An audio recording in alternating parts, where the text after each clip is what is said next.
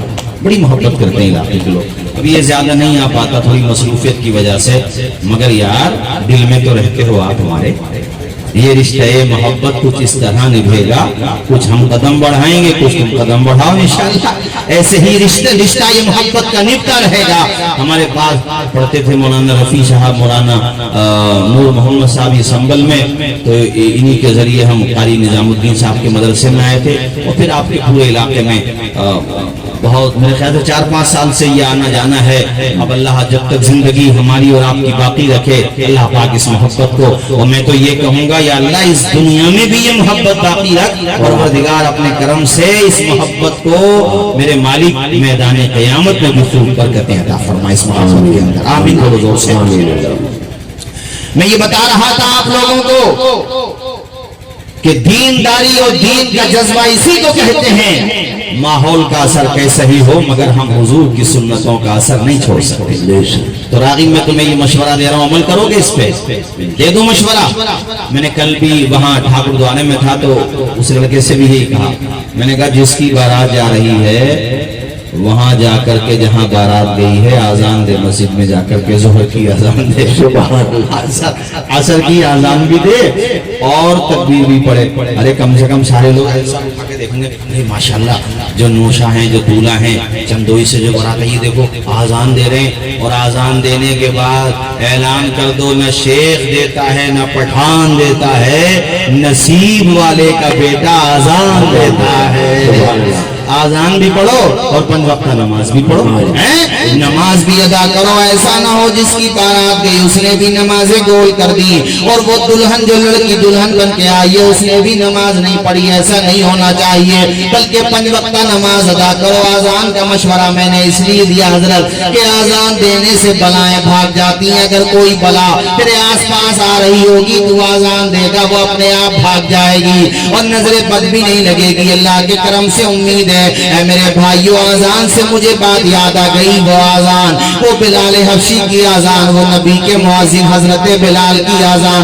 چند بچوں نے مجھ سے فرمائش کی، وہ اشعار بھی میں سنا دیتا ہوں. میں جب تقریر کرنے آ رہا تھا وہ اشعار مجھے یاد آتے، میں آپ کو سنا دیتا ہوں. دی حضرت بلال نے کعبے سے جب صدا، حیا علی الصلاۃ حیا علی الصلاۃ، عرش بری پہ رب نے بولا یا حضور کو، جبریل آئے اور جگایا حضور کو، اپنی رضا کا جام پلا یا حضور کو، چلنے لگے تو رب نے بتایا حضور کو، امت سے جا کے کہنا یہی تحفہ ہے ملا، حیا پڑھے سارے لوگ پڑھے، حیا اونچا پڑھے تاکہ مجھے بھی آواز آئے، حیا علی الصلاۃ، حیا علی الصلاۃ۔ اچھا مجمع ہے چندوئی کا ماشاءاللہ، سارے لوگ جھوم کے پڑھے، حیا علی الصلاۃ، حیا علی الصلاۃ، اسلام کے علم کو اٹھا یا حسین، علم مطلب جھنڈا، اسلام کے علم کو اٹھا یا حسین نے، باطل کے آگے سر نہ جھکایا حسین نے، اسلام کے، دیکھو کتنے لوگ پڑھتے ہیں، اسلام کے علم کو آیا حسین، باطل کے آگے سر نہ جھکا، حسین کیا چیز ہے نماز بتا یا حسین نے، سجدے میں اپنے سر کو کٹایا حسین نے، یہ دشت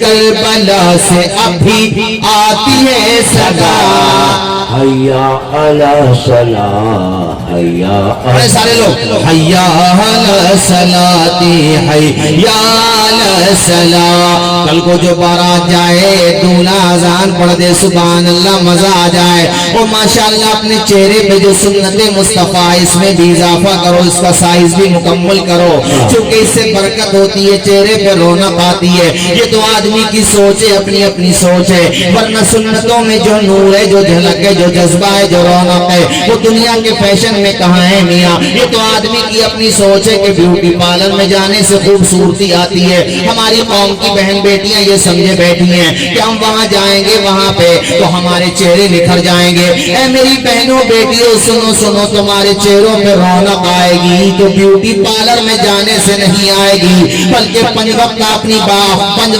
اپنی پیشانی خدا کی بارگاہ میں جھکانے سے آئے گی، جب تم وضو 5 مرتبہ روزانہ 5 مرتبہ وضو ہوگا، 5 مرتبہ جب وضو ہوگا تو چہرہ نکھر جائے گا، اور جب 5 مرتبہ بے شک حق بات، ذرا اونچا بول دو سبحان اللہ۔ سبحان اللہ۔ بس میں اپنی تقریر ختم کرتا ہوں چونکہ وقت بھی کافی ہو گیا، ارے حضرت عزیز اتنا ہی رکھو کہ دل بہل جائے، اب اتنا بھی نہ چاہو کسی کا دم نکل جائے، آج دن میں سلسلہ دوراہے میں جلسہ تھا، سو بھی نہیں پایا، اب یہاں جلسہ ہے، رات میں بھی تھا، ایک بات بتاؤ میں کوئی ایسا تو ہے نہیں کوئی مشین ہوں یار، میں بھی انسان ہوں، تھک بھی جاتا ہوں مسلسل تقریر کرنے سے، ارے گھبرا کیوں رہے ہو، چمن رہے گا پھول کھلیں گے، زندگی رہی تو اگلے مہینے میں ملیں گے انشاءاللہ، بولو انشاءاللہ۔ یہ چندوئی کے لوگ تو ایسے ہیں، پوری رات بھی تقریر کروں گا تو خدا کا بندہ کوئی یہ نہیں کہہ سکتا کہ حضرت چلو ٹائم بہت ہو گیا آپ بھی آرام کر لو، سب یہی کہیں گے کہ فجر کی آذان یہیں پہ ہو جائے، ارے میں آذان دینے کی بات کر رہا ہوں، اس کا مطلب یہ تھوڑی ہے کہ فجر کی آذان یہیں پر ہو جائے حضرت، میں تو یہ چاہتا ہوں کہ تم آذان دو، سارے لوگ آذان دینے کا ذوق پیدا کرو، باشرا بنو، یہ نہ سوچو کہ زندگی بہت باقی ہے، کچھ نہیں پتا کہ جوانی میں ہی موت آ جائے، کیا پتا کہاں کب کس عالم میں موت کا پروانہ آ جائے، موت آ جاتی ہے جہاں گھر نہیں ہوتا، بہتوں کو تو کفن تک بھی میسر نہیں ہوتا۔